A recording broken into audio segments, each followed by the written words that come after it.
también son importantes, sobre todo a partir de intercambio. Bueno, la verdad que cuando Gabriela me pidió que pensara para la comunidad en general, yo me puse a pensar, ya todos los que habíamos tocado en otros años anteriores, y me di cuenta que nunca habíamos hablado de duelo. Y dije, ¿qué pasó? Y pasa que siempre cuesta hablar del duelo.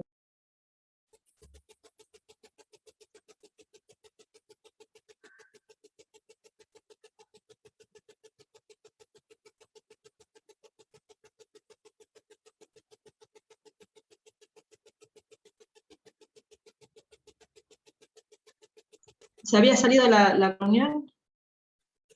Bueno. Se cortó el audio por un momento, que chicas. Lo difícil que debía ser hablar de duelo cuando nosotros...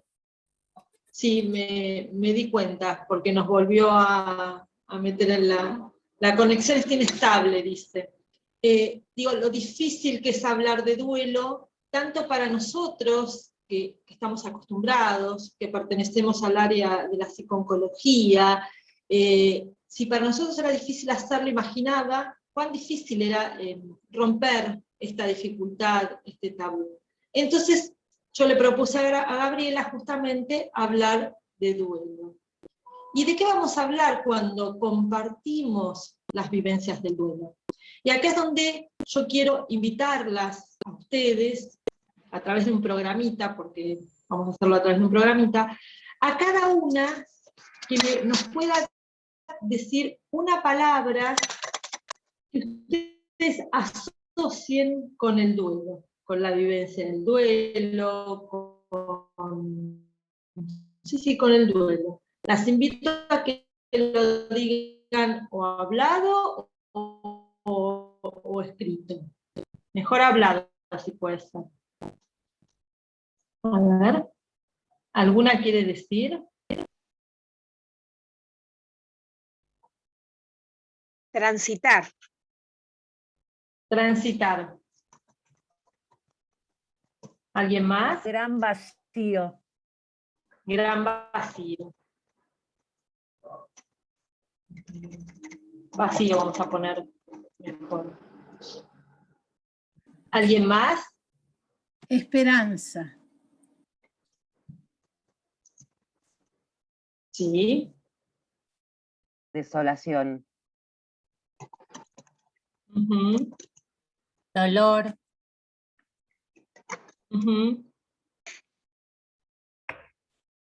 Agustina, aquí en el chat, Marisa dice soledad, Joana dice pérdida.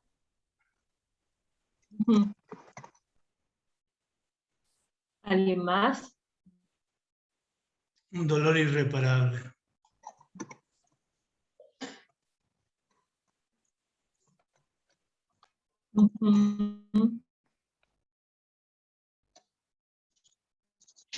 ¿Alguien más? Aunque sean repetidas. Incertidumbre.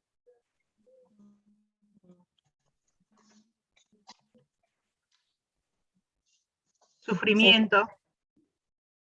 Bien.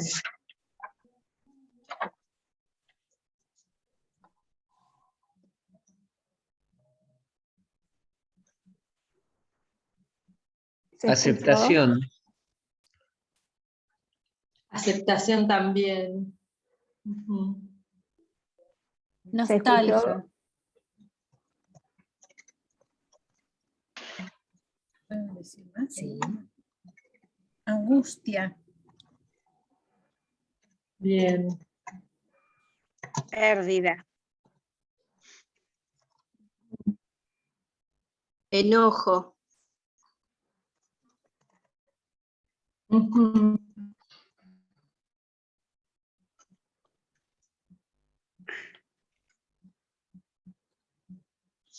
Despedida. Yo sigo poniendo. No tengo problema. Despedida. Bien. Se escuchó que yo dije incertidumbre. incertidumbre. Ahí está. Bien. Reacomodar.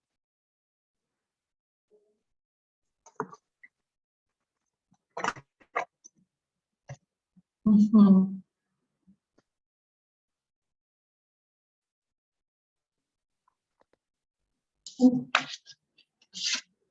Dudas. Bien. Bárbaro. Vamos a poner por lo menos este cartel para tomar las palabras que ustedes... está difícil esto con internet inestable.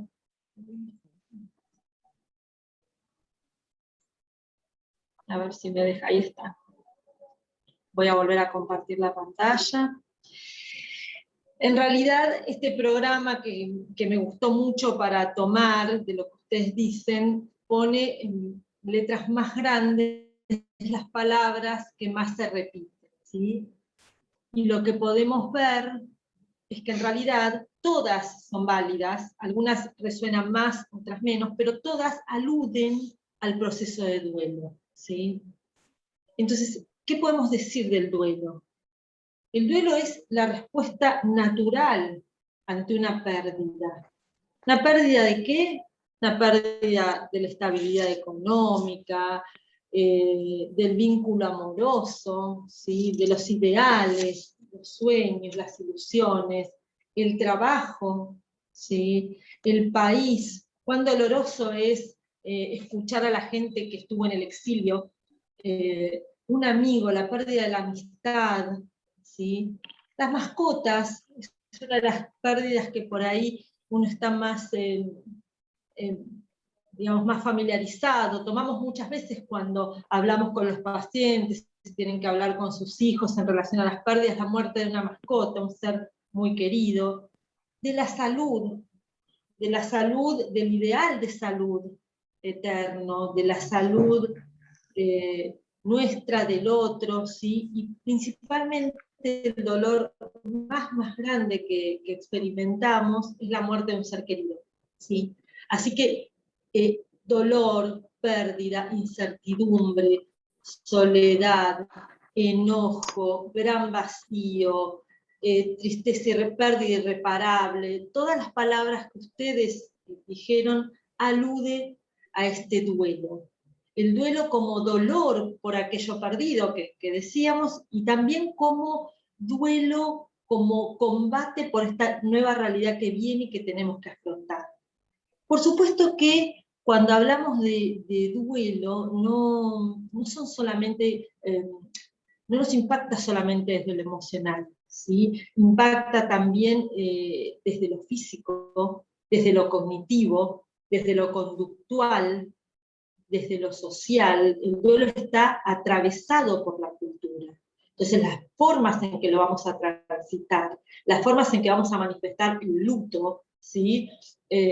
Uno está muy acostumbrado a ver, no sé, yo tenía con la abuela o bisabuela que el luto lo manifestaba con vestirse de negro durante mucho tiempo y a veces toda la vida, ¿sí? Una cosa es el duelo y después las manifestaciones que son a través del luto, que van a estar atravesadas por la cultura, ¿sí? El luto va a estar, digamos, va a variar de acuerdo a la época, va a ser una expresión social de esta pérdida que tuvimos.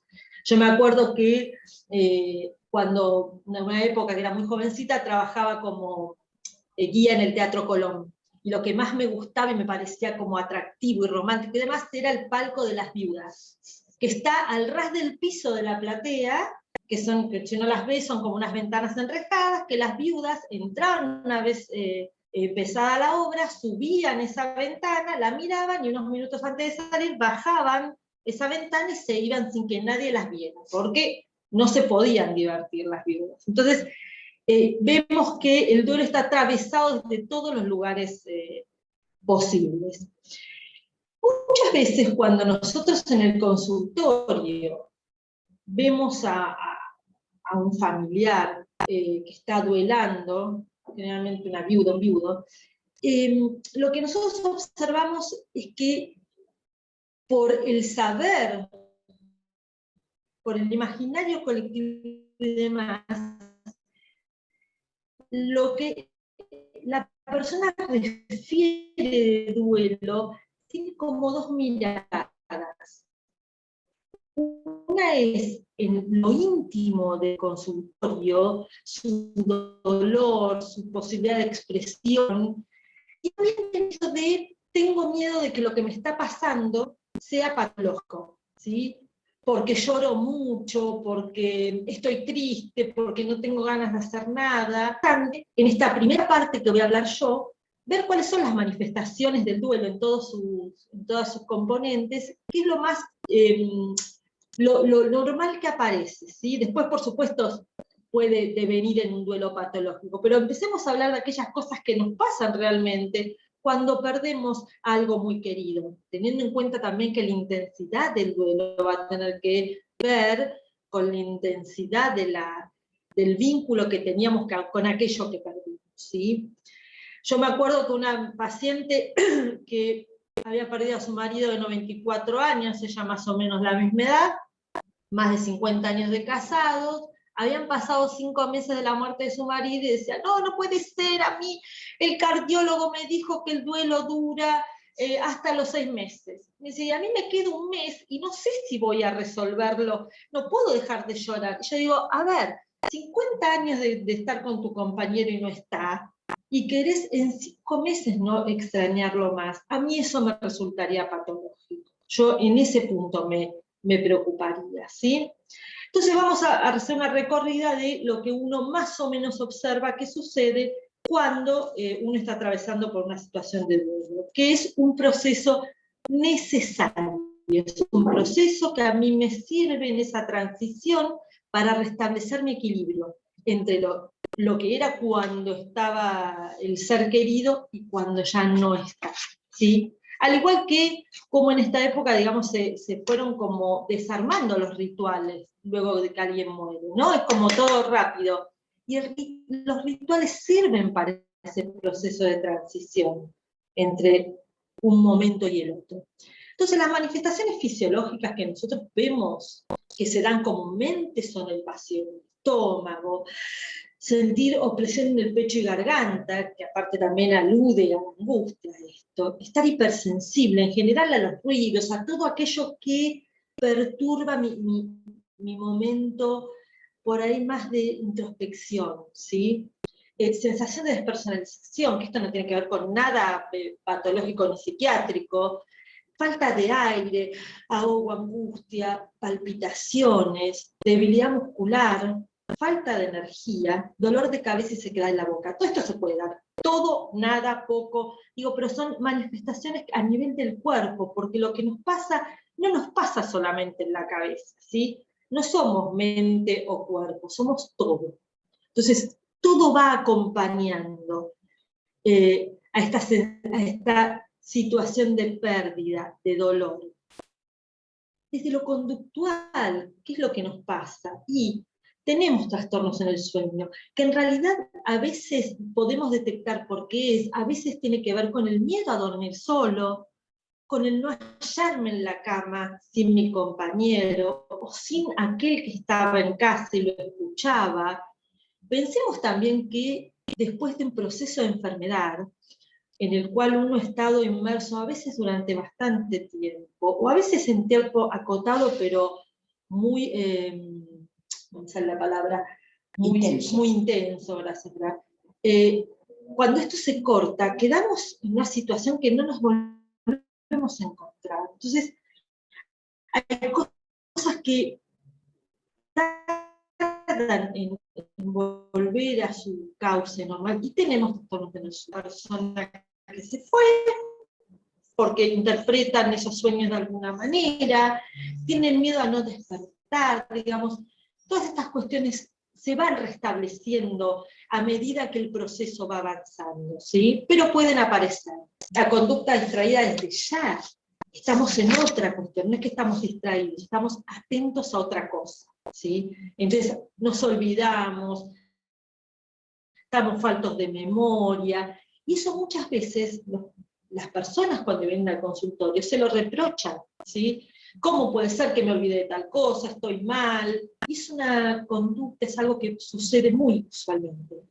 No tenemos ganas de estar con la gente, o por ahí queremos estar con gente que tenga que ver con la persona a la cual perdimos, digamos, que pueda acompañarnos, pero no tenemos ganas de las grandes reuniones, ni siquiera para distraernos, por ahí no queremos distraernos de hacer el duelo, por ahí lo queremos hacer.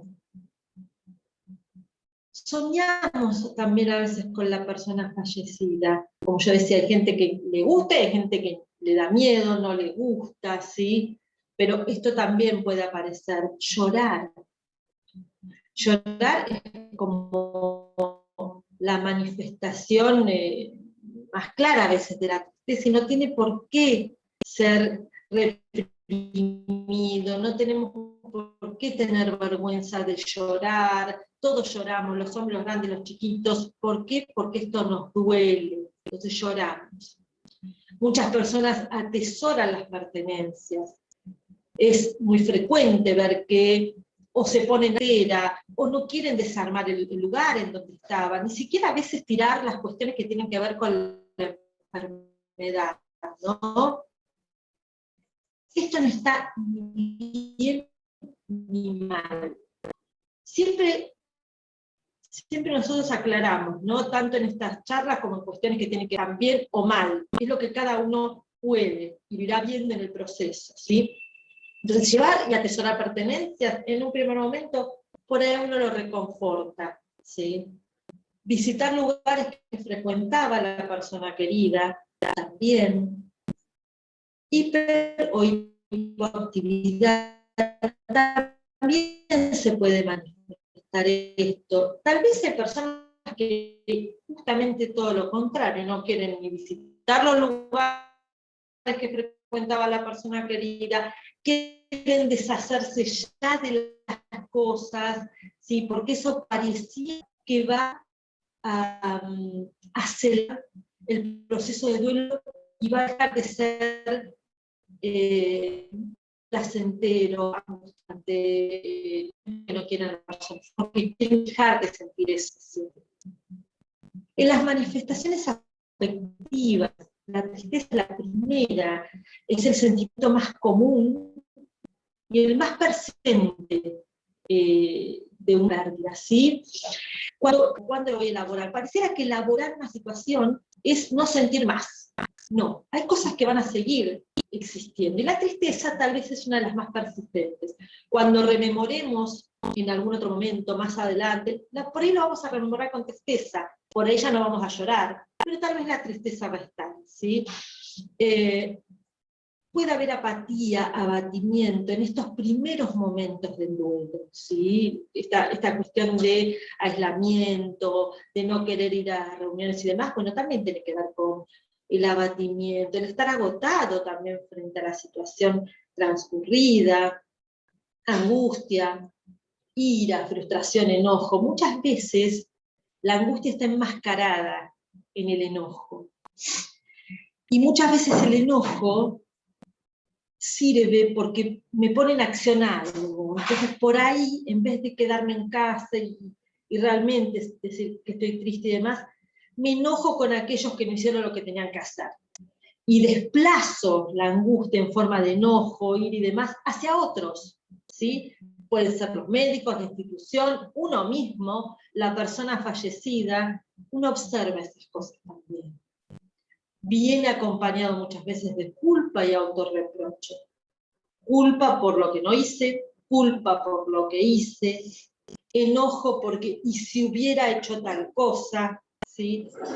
Estas manifestaciones son esperables, por supuesto que son más esperables en un primer momento, en el primer momento agudo del duelo, y después va pudiendo como calmar, ¿sí? También va a tener que ver, como siempre decimos también, perdón la reiteración, va a tener que ver con el tipo de personalidad de la persona que queda, ¿sí? Sus manifestaciones normales esperables, a toda la gama que puede ir hacia cierta depresión o ansiedad o alguna cuestión más del orden psiquiátrico. ¿sí? También se ve ansiedad, soledad y abandono. También la persona puede sentir alivio. Muchas veces después de un proceso largo de enfermedad, la muerte del otro nos genera alivio. Y esto se vive con muchísima culpa. No porque uno esté feliz y contento de que el otro haya fallecido, sino por esta cuestión del alivio del dolor del otro, de ya poder como empezar a hacer una resolución de la situación de tanto sufrimiento. Y por supuesto que frente a todo esto también aparece la fatiga, la impotencia, la indefensión. Siempre pensamos que un proceso de afrontamiento, tanto de enfermedad, de diagnóstico de enfermedad y de tratamiento, como de duelo, la mejor manera de atravesarlo es con una red social que nos apoye, que nos acompañe, ¿sí? Entonces ahí, digamos, puede haber cierto anhelo de bienestar, de poder pasar ese momento, de volver a conectarse con aquellas cosas de la persona querida que nos hacían felices. Y también lo que se observa a veces en otras personas es la insensibilidad. Es tan grande el dolor por la pérdida que anulan, se anestesian de lo que sienten, que probablemente por ahí se empiece a expresar con el devenir del tiempo. Pensemos también que un proceso frente a la pérdida de un ser querido implica trámites para hacer. Y a veces esos trámites me permiten como disociarme del afecto y parecer insensible. También hay un imaginario de cómo uno se tiene que sentir frente a determinadas situaciones. Entonces, alguna de las preguntas que hacen las personas que vienen a la consulta es: yo no siento esto, ¿estará bien? ¿Habré caído que no está más Pepito, fulanito? ¿Caeré más adelante? También se puede observar. Y desde los pensamientos aparece a veces la incredulidad y realidad, más si estamos hablando de una muerte súbita, ¿sí? Donde hay algo que irrumpe. Cuando por ahí uno transita un proceso de enfermedad, hay algunas cuestiones que ya se van como pudiendo trabajar. Esta irrealidad, incredulidad puede traer cierta confusión, puede haber también sentido de presencia y alucinaciones. Esto también se ve bastante, y algunas personas que son creyentes por ahí lo toman en función de, bueno, algo que tiene que ver con la vida después de la muerte, pero hay otras personas que no, y se asustan mucho, pero a veces es esperable que en la primera fase del duelo se tengan algunas alucinaciones, que son fugaces y breves, ¿no? Como escuchar los ruidos que hacía, verlo pasar, roncar, o lo que fuere. Algunas personas tranquiliza, a otras no. Hablábamos de estar distraído, problemas en la concentración, en la atención, en la memoria, pensamientos, imágenes recurrentes. Lo que uno escucha mucho es quedar muy fijados a los últimos momentos de la persona querida. Y eso trae mucho dolor. Esa imagen recurrente de la habitación o de donde fuera, ¿sí? Es muy difícil en un primer momento que se conecten con quien era la persona en su vida. Se conectan más con quien es en su muerte, con quien era en la vida. Y está bien, digamos, esto es esperable, y con el tiempo uno va a ir trabajándolo, ¿no? Va a permitir que se hable de ese momento y también se hablen de los otros, y la persona empieza a integrarse, no quedar en ese momento que es tan traumático, ¿sí? Como decíamos, el duelo, la manera que transitamos las enfermedades, cómo las vivimos, van a estar atravesadas por la cultura, van a estar atravesadas por nuestros recuerdos, experiencias.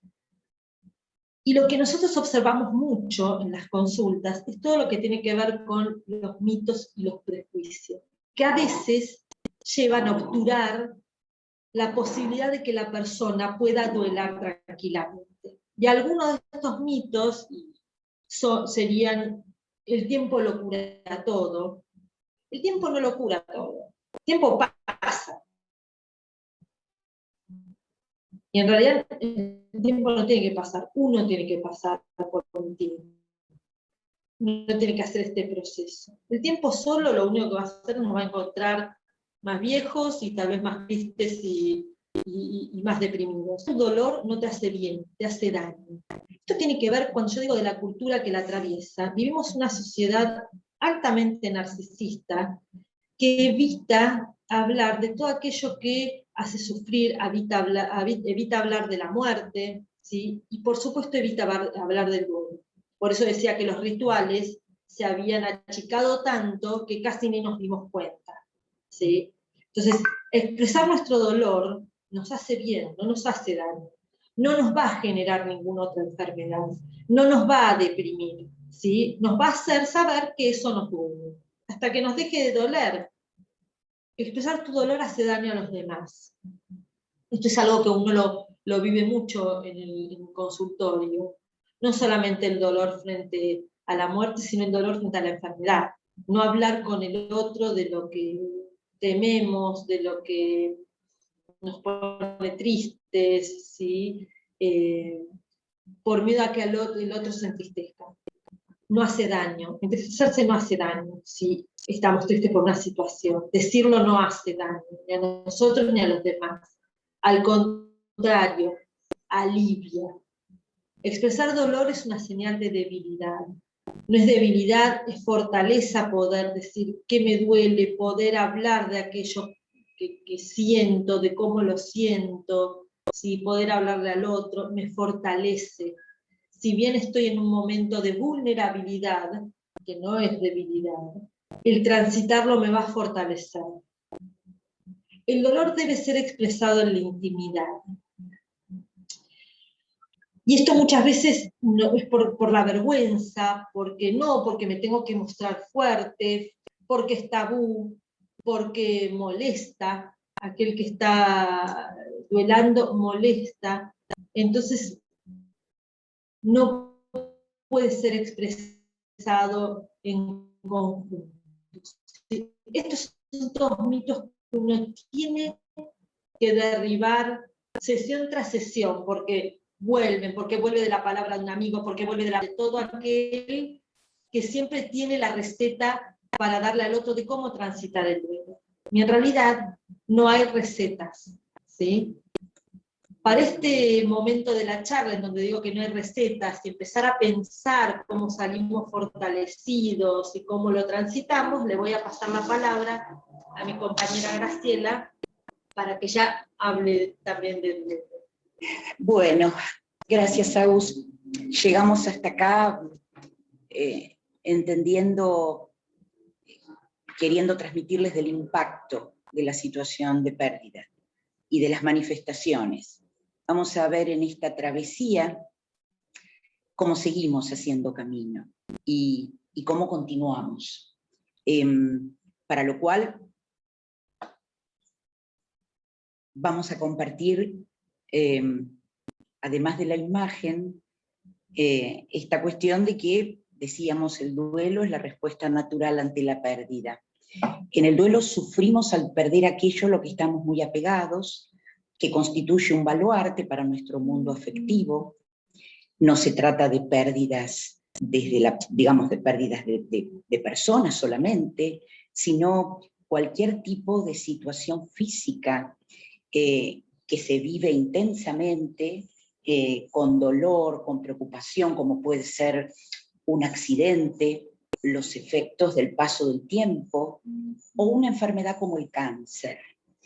En este caso, sabemos que cada paciente inicia una travesía personal e irrepetible con un profundo impacto anímico, empezando a transitar ese territorio desconocido, lejos de las garantías y seguridades que nos da la sensación subjetiva de sentirnos sanos.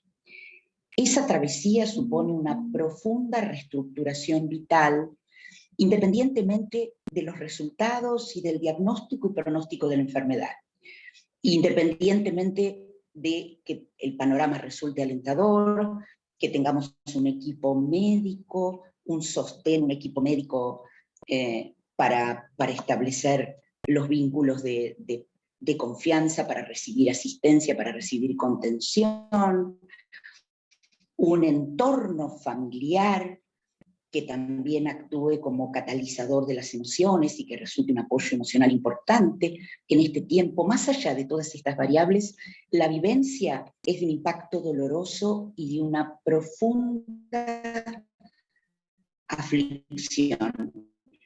Tengamos en cuenta esto que decía Agustina, algunas cosas las vamos a reiterar para reforzarlas al compartirlas. La persona que atraviesa tristeza, ausencia de interés por el mundo y un dolor difícil de soportar.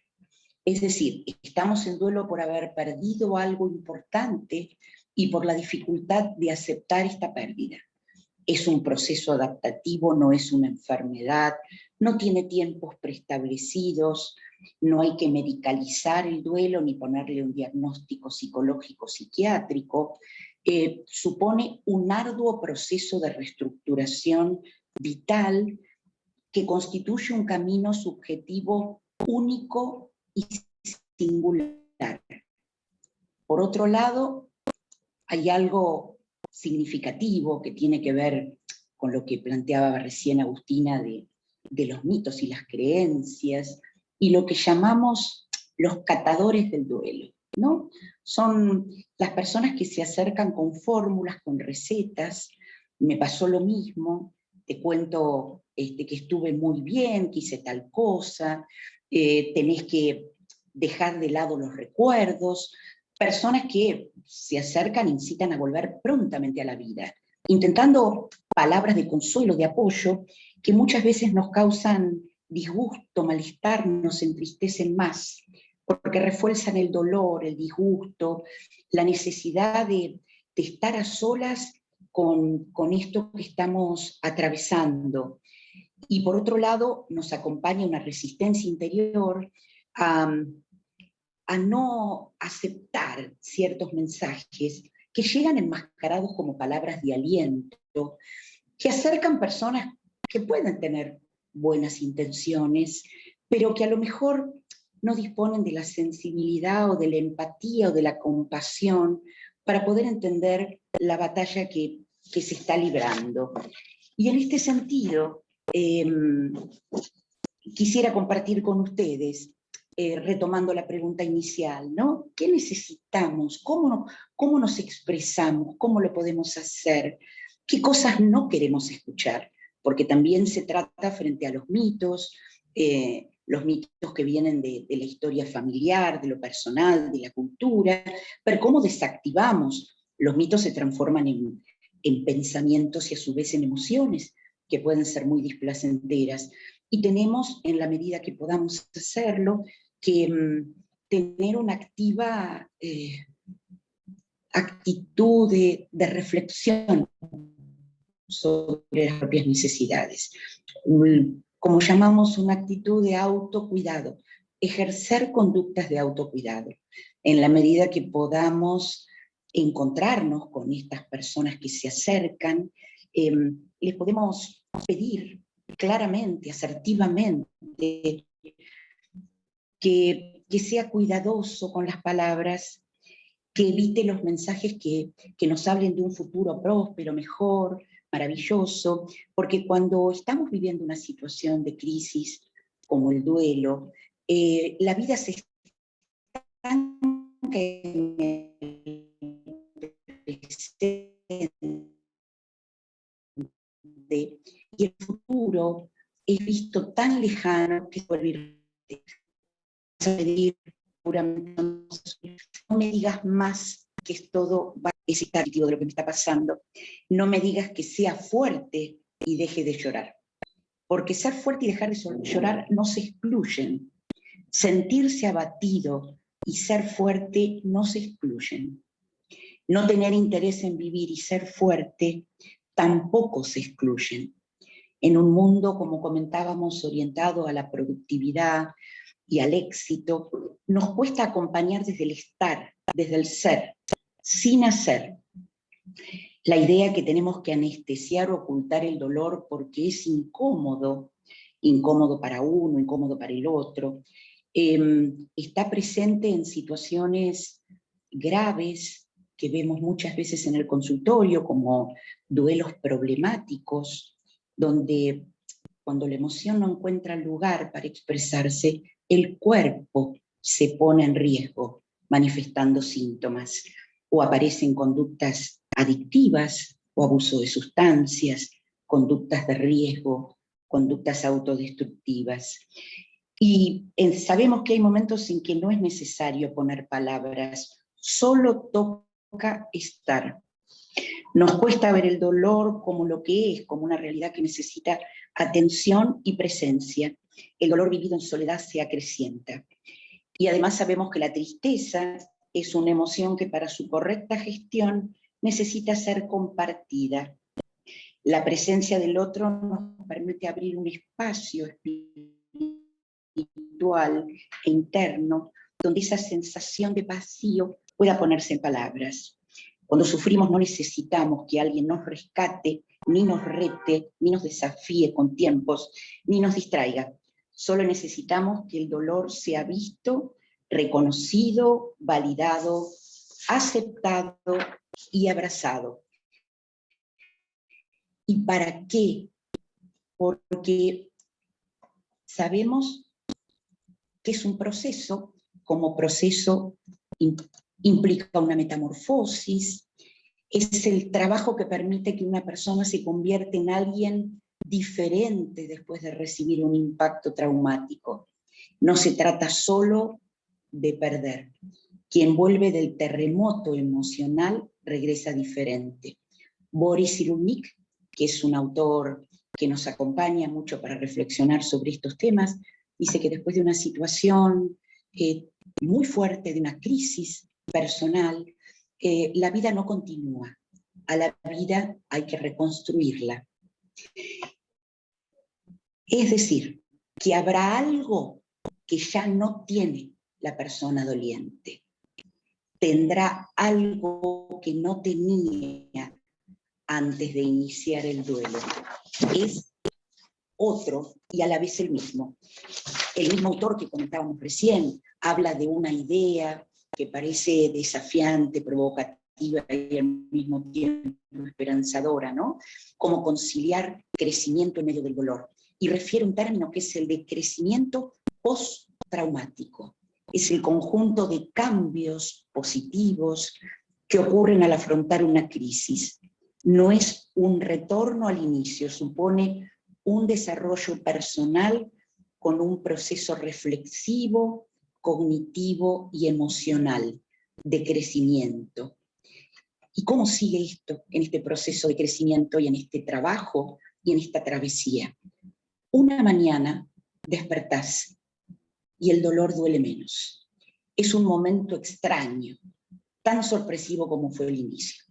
Sin preparación alguna, aparece una sonrisa, o no aparecen las lágrimas, no aparece la tristeza agobiante, la posibilidad de poder conectarnos y pensar en algo distinto. El camino se vuelve diferente, las sombras pierden oscuridad, el presente se ilumina, pero también dada la complejidad de nuestro mundo interno, cuando esto sucede, se nos hace presente una paradoja, como una contradicción, porque el duelo es un tiempo del que queremos salir, pero es un tiempo que no queremos que pase.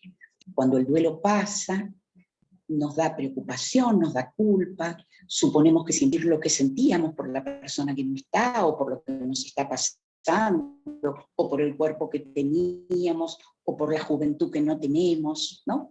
Entonces, experimentar alivio y esperanza y bienestar es una emoción a la que tenemos que irnos familiarizando de a poco, como nos familiarizamos al comenzar este camino. Rendimos homenaje con la tristeza, pero también rendimos homenaje desde la emoción y con alegría.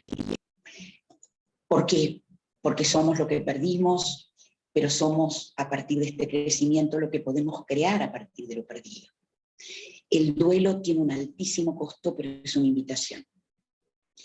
Entendemos que es una invitación a escribir otro capítulo de una historia de vida que cuente nuestro paso por la vida, para aprender que no podemos cambiar la realidad, no podemos cambiar la historia, pero sí podemos intentar otra forma de contarla. Y compartimos la poesía y los poetas que siempre nos ayudan a enhebrar emociones y palabras. Una vez que la tormenta termine, no recordarás cómo lo lograste, cómo sobreviviste.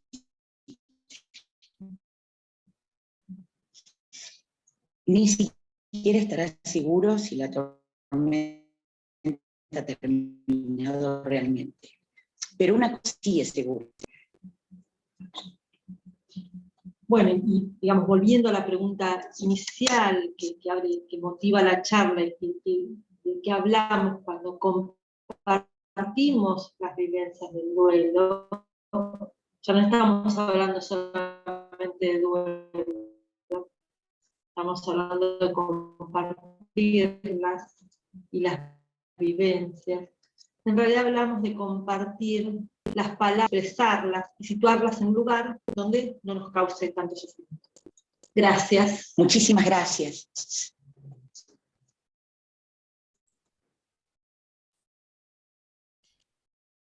Bueno, muchísimas gracias, Agustina, muchísimas gracias, Graciela.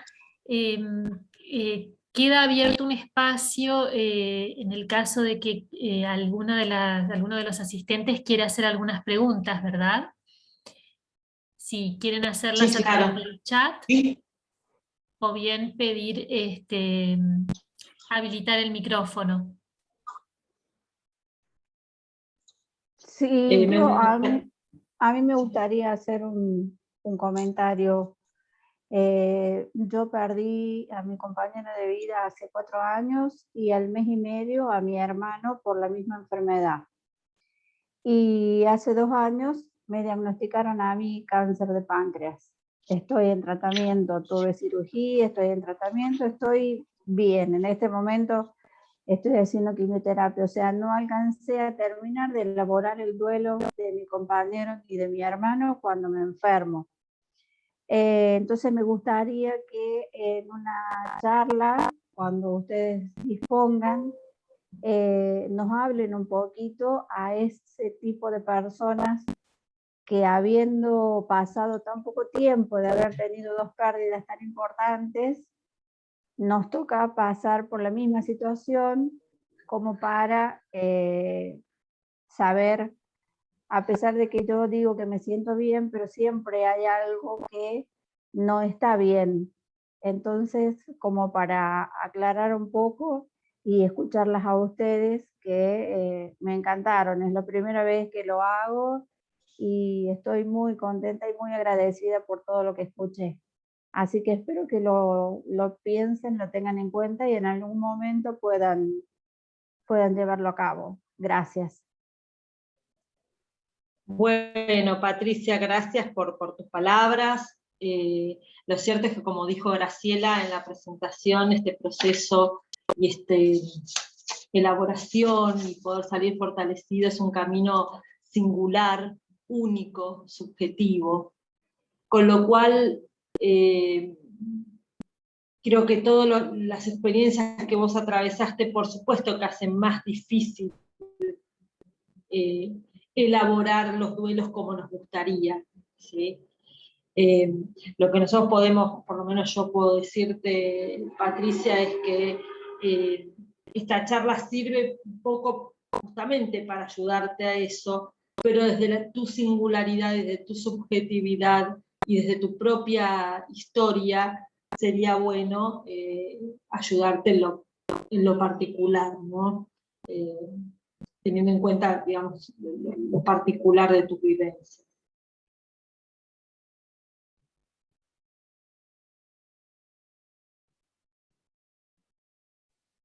Bueno, muy bien. Pero está buenísimo porque me gustó mucho, me sirve y siempre es importante por lo menos escuchar y tener otra mirada, otra postura y pensar que, bueno, no solo a mí me pasa, sino que hay mucha gente que le pasa y que cada uno lo vive como puede.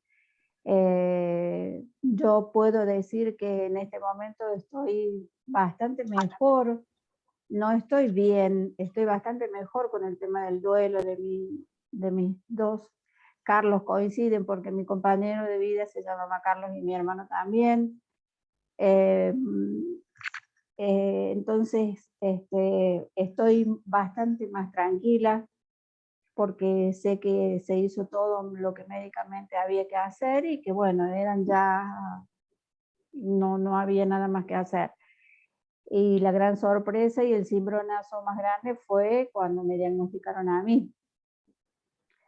Pero bueno, lo voy llevando y entendiendo que es una enfermedad que le puede tocar a cualquiera y que hay que pelearla, hay que darle batalla, hay que estar con la frente alta, hay que aferrarse a la familia.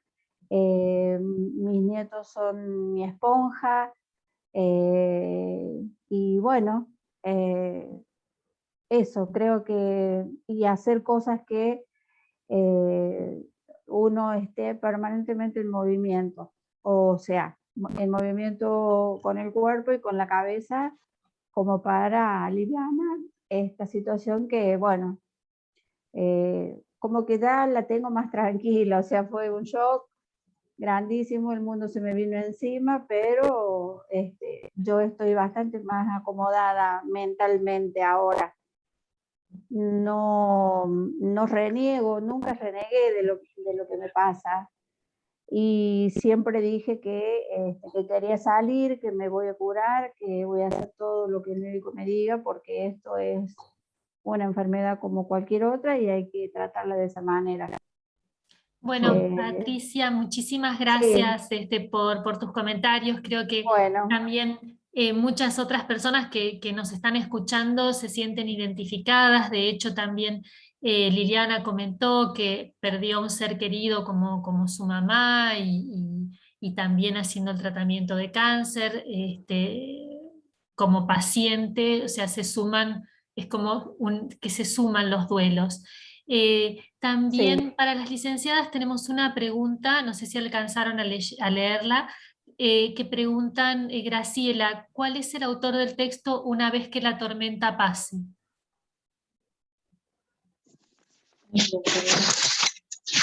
Haruki Murakami. Gabriela, el autor es el escritor japonés Haruki Murakami y el texto es de la novela Tokyo Blues.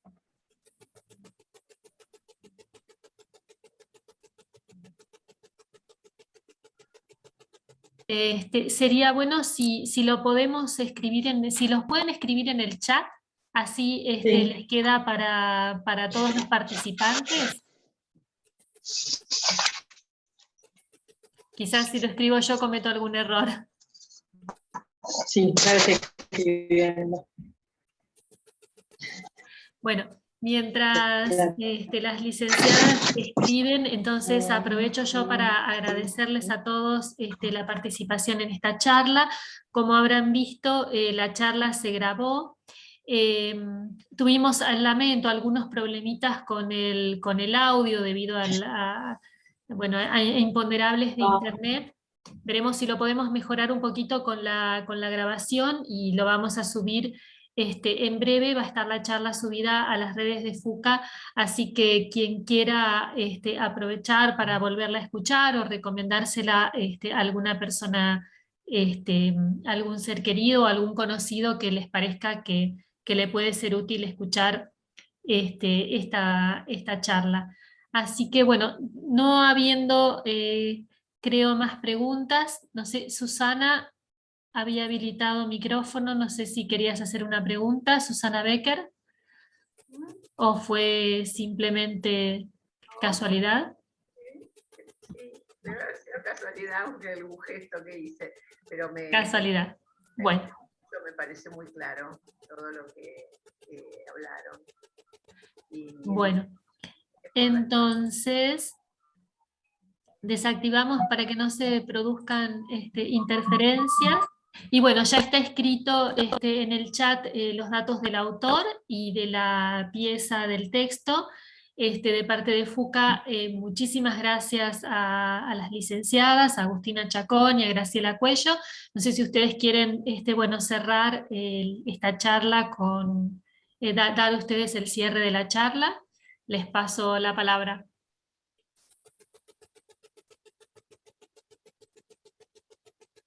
Agustina, Graciela. Gabriela, nuevamente queremos agradecerte el espacio. Siempre es hablar de aquellas cosas que suceden en lo particular. De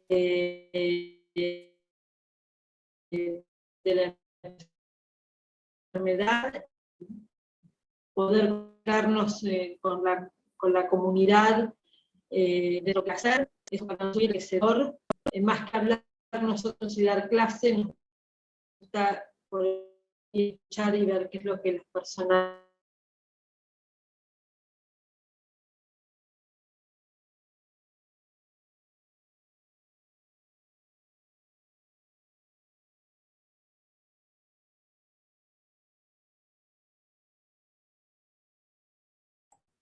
¿Alguna situación con el audio? Bueno, les agradecemos muchísimo. No vi el acto, Sí. Para que no se vuelva a cortar, Graciela. Gracias, muchas gracias, Gabriela, por esta oportunidad, muchas gracias por acompañarnos y estar disponible para resolver nuestras dificultades amorosas. Sí. Muchísimas gracias. Bueno, hay algunas personas que nos dicen que no ven el autor. En todo caso, lo que vamos a hacer es, se los vamos a enviar por mail, para que todos puedan tener los datos de la obra que citó la licenciada Cuello. Entonces, bueno, les agradecemos mucho a todos y cerramos esta charla. Como les decía, síganos a FUCA en las redes sociales y a través de nuestra página web también pueden volver a ver esta charla y muchas otras muy, muy interesantes que tenemos. Así que un saludo a todos y gracias por estar con nosotros.